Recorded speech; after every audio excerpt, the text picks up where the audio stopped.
বিশ্বনবী মসজিদে নববীতে নামাজ পড়ছেন, তিনি আল্লাহু আকবার বলে নামাজ শুরু করলেন, কেরাত পড়লেন, রুকু করলেন, রুকু থেকে দাঁড়িয়ে বিশ্বনবী পড়লেন সামি আল্লাহু লিমান হামিদা, পেছন থেকে সাহাবারা পড়ল রব্বানা ওয়ালাকাল হামদ। এক সাহাবী বাড়িয়ে অতিরিক্ত পড়লেন হামদান কাসীরান তাইয়িবান মুবারাকান ফি, ফিসফিসি আওয়াজে পড়ার কারণে বিশ্বনবীর কানে এটা চলে এসেছে।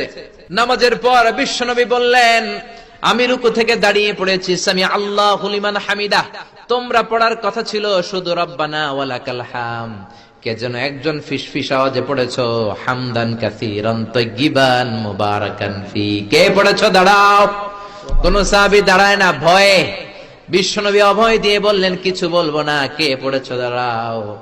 এক সাহাবী দাঁড়িয়ে বললেন, ও নবী আমি পড়েছি। বিশ্বনবী বললেন, এটা তো আমি শিখাই নাই, কই পাইলা, কেন পড়ছো?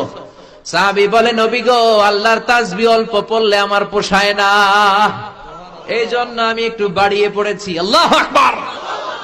বিশ্বনবী বললেন, ভয় পেও না, বিচলিত হয় না, নামাজরত অবস্থায় আমি দেখেছি বিদউ ওয়া সালাসুনা মালায়েকা, 30 জনেরও বেশি ফেরেশতা তোমার এই অতিরিক্ত তাসবিহর সওয়াবটা কে লিখে লিখে আল্লাহর দরবারে পৌঁছে দিতে পারে, তারা আকাশের মধ্যে কে আগে নিয়ে যেতে পারে প্রতিযোগিতা করছিল।